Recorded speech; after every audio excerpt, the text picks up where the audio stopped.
Okay, let's unpack this. You're in an emergency, you pick up a phone, dial 3 numbers 911.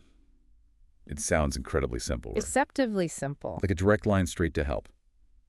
But the reality, the technological journey that signal takes from your hand to a dispatcher is anything but simple. It's a complex weave of systems, some brand new, some surprisingly old, all working together. Today, we're taking a deep dive into that hidden universe. We've got a stack of information here, really peeling back the layers on the foundational architecture and terminology behind E911 networks. Yeah.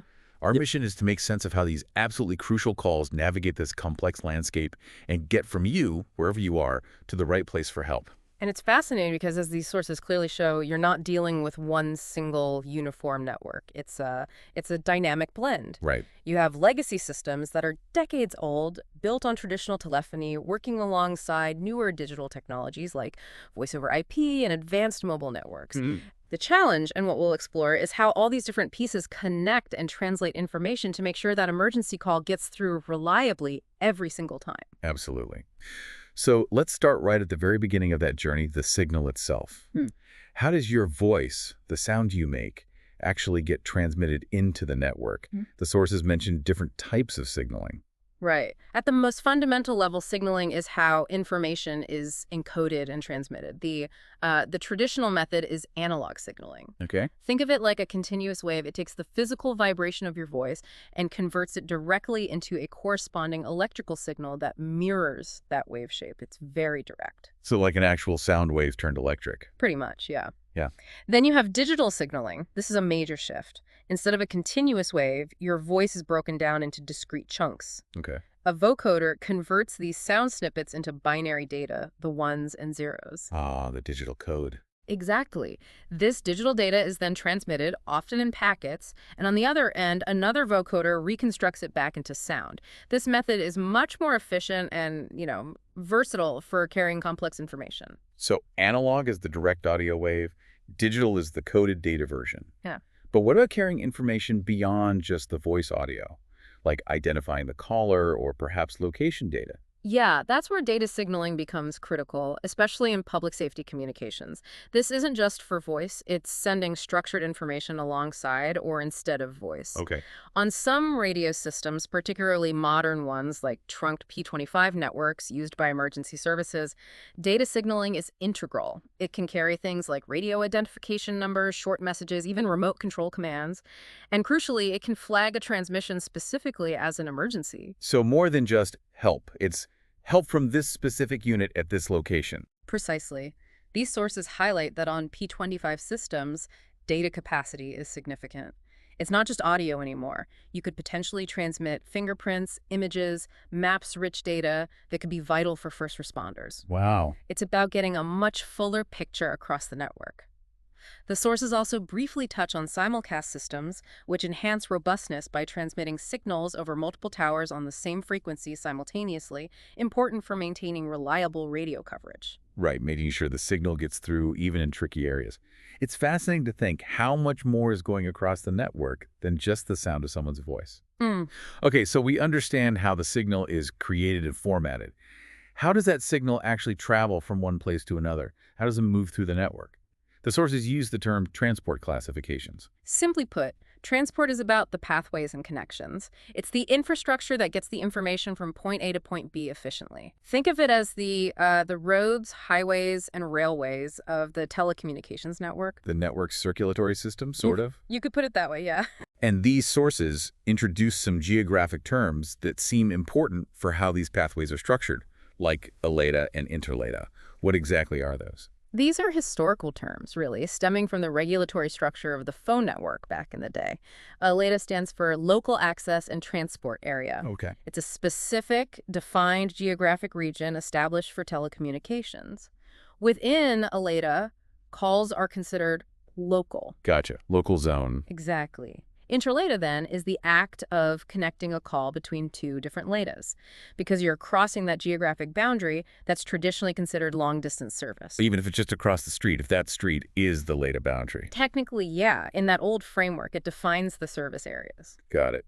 So who are the major players operating within and between these areas? Within a LATA, the primary provider is typically a local exchange carrier, or LEC. They provide service inside that local area, the local connections, the dial tone to your house or business. Your local phone company, basically. Traditionally, yes. When a call needs to go between LATAs, crossing that long-distance boundary, it's handled by an interexchange carrier, or IEC. The long-distance guys. Right. They provide the service between the exchanges in different LATAs. That setup with LATAs and different carriers within and between them sounds like the traditional phone system. Let's dive into what the sources call legacy telephony switching. This is the backbone that a lot of the current system is still built on, right? How does this traditional system work? It is. It really is. Legacy telephony switching is the traditional method of connecting calls. It's circuit switched, meaning when you make a call, the system establishes a dedicated physical connection, a circuit, between you and the person you're calling for the duration of that conversation. Like a physical wire path just for your call. Exactly.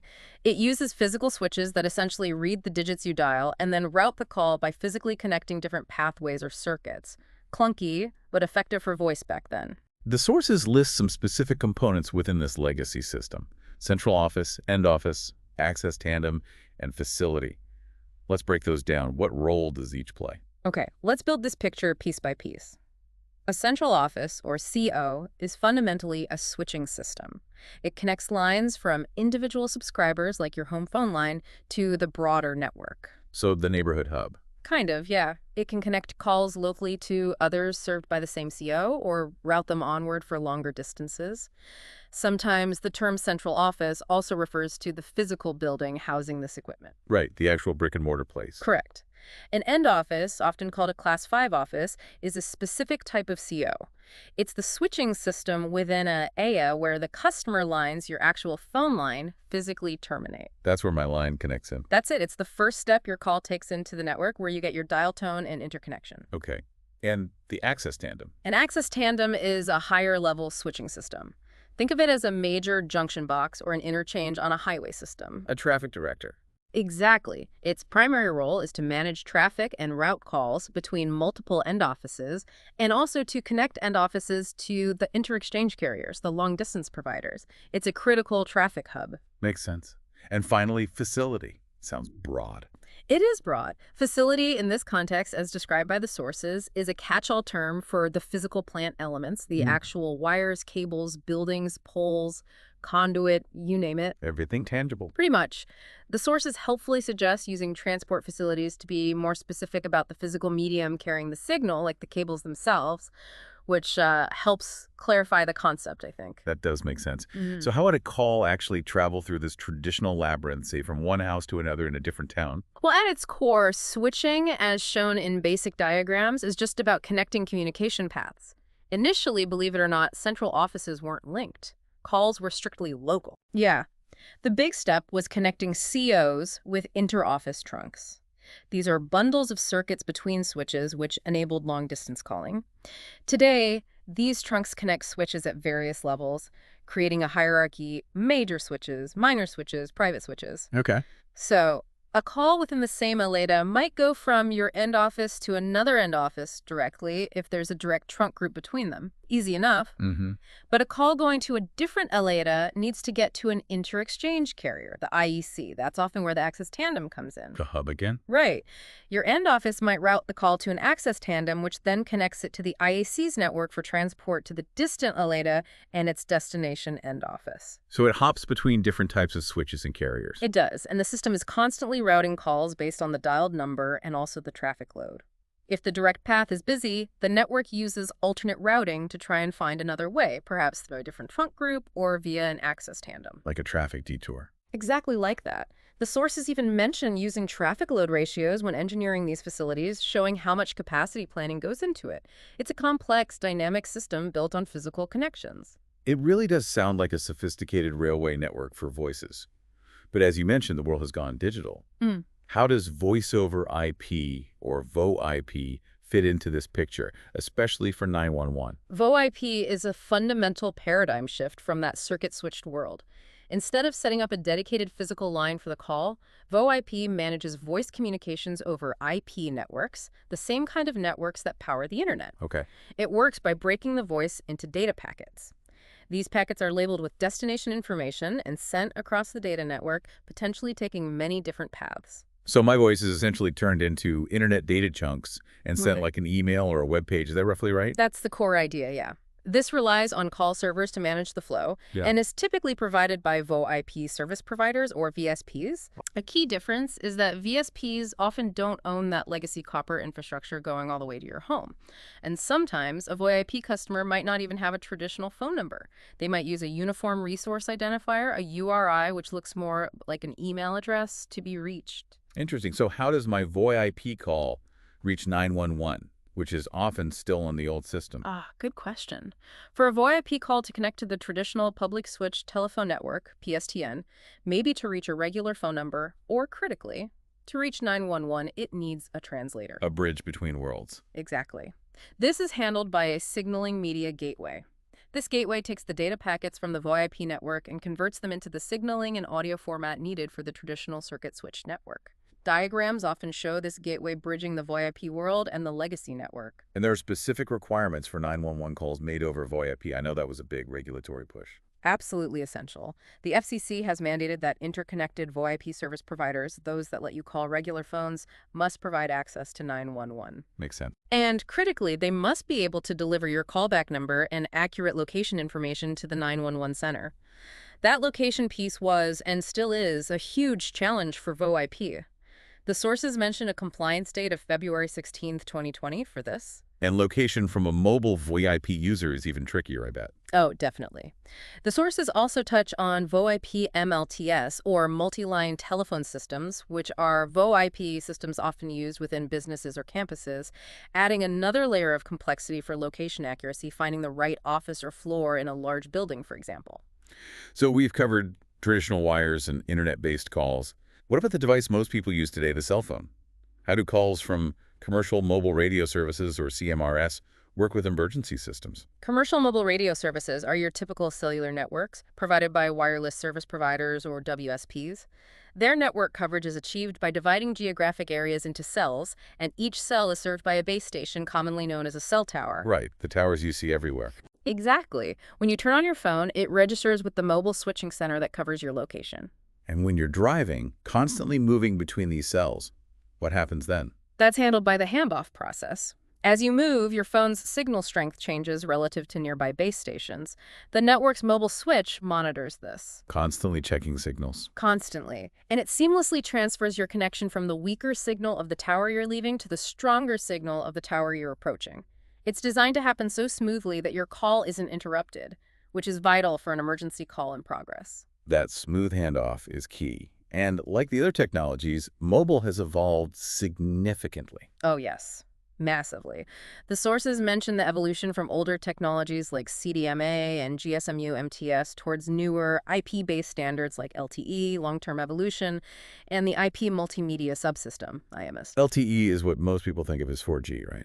Generally, yes. LTE is designed for much higher data speeds, lower delay, latency, and aims to be the foundation for future mobile communications, including integrating voice as data voiceover, LTD or VoLTE. So voice becomes just another app on the data network. Essentially, yes.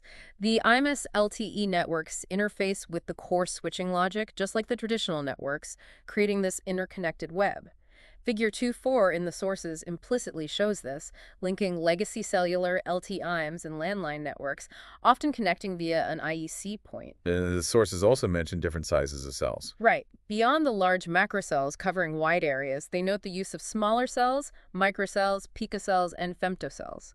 These are lower power access points used to provide better coverage in specific areas, like inside buildings or crowded urban spots, supplementing the main network. Think of them as coverage boosters. Filling in the gaps. It's incredible how many different technologies are involved just to make a connection. We've talked about the different types of networks and how signals are formatted.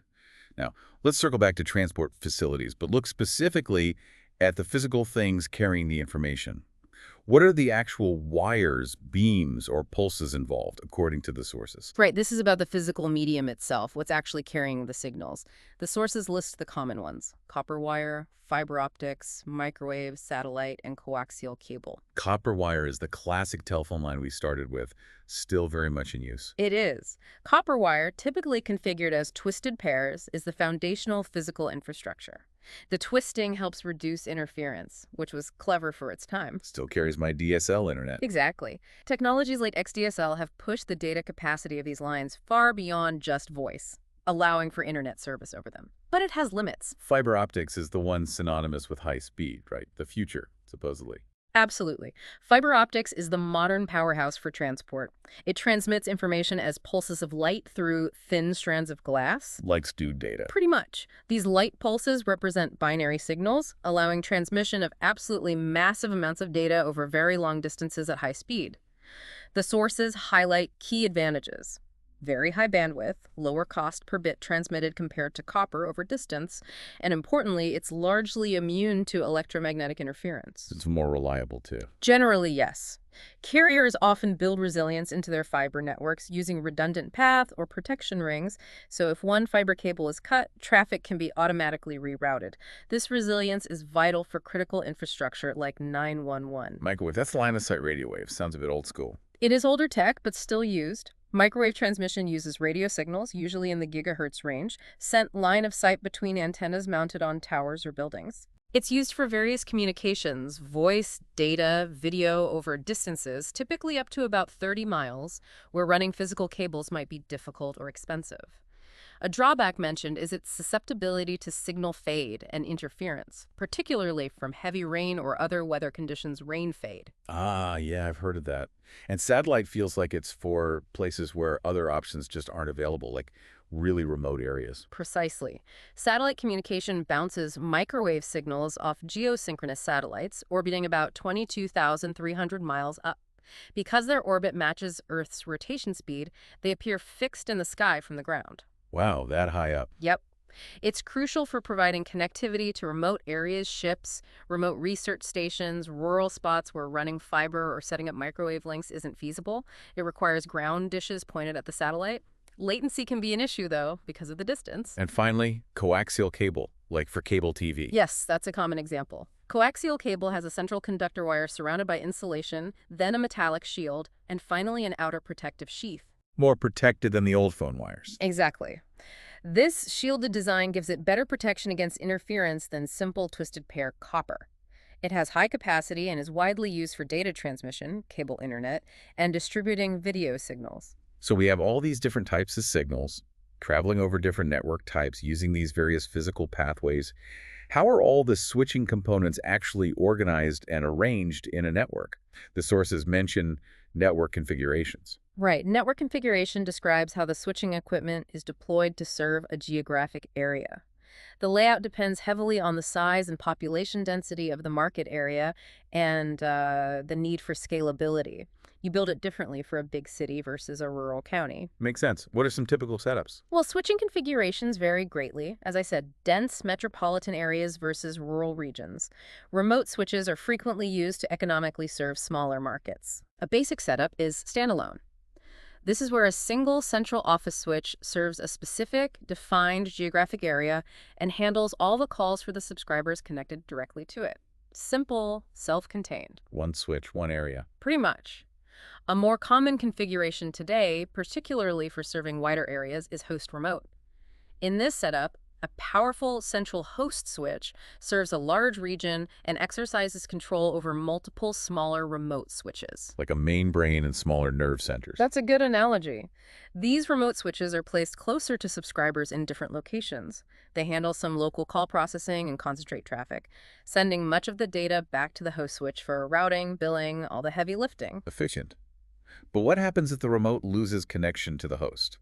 Especially for 911.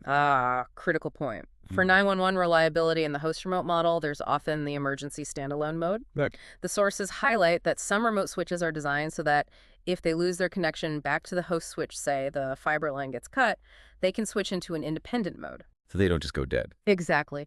They operate specifically to ensure that 911 calls originating in their service area can still be handled and routed to the local public safety answering point, or PSAP.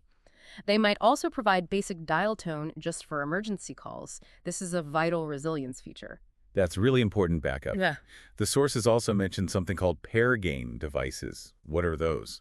Sounds like getting more out of less. That's exactly what it is. Pair gain devices are a technology used to increase the capacity of existing copper wire infrastructure, basically squeezing more calls onto the old wires. Oh. They use multiplexing, essentially combining multiple signals onto fewer physical lines to allow many more phone conversations to be carried over a pair of wires than was traditionally possible with just one conversation per pair. The sources give examples like carrying 96 conversations over just 2 pairs, or 120 over 4 pairs. Wow, that's a big jump. Yeah, effectively gaining call capacity without the expense of running brand new copper cables everywhere. It was a way to stretch the old infrastructure. Wow. Tracing the path of a call through all those layers, from how the sound becomes a signal, whether it's analog, digital data, then how it travels across different network types like traditional landlines, internet VoIP, or mobile, using various physical pathways like copper or fiber, and finally how all the equipment is arranged in configurations like host remote.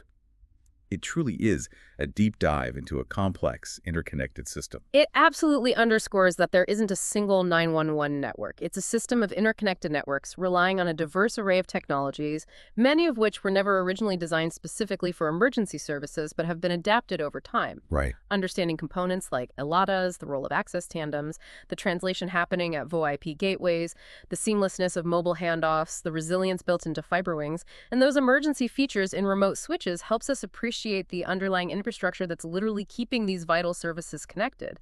It's quite the feat of engineering, really. It's far, far more intricate than just picking up a phone and dialing 3 digits.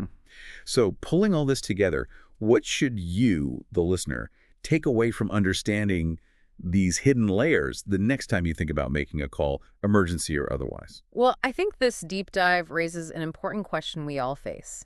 As communication technologies continue to evolve at a breakneck pace, moving beyond legacy analog, integrating more and more diverse data streams, shifting entirely to mobile and internet-based platforms, how will the underlying architecture of these crucial emergency networks need to constantly adapt and be maintained? Yeah, the ground is always shifting under them. It really is.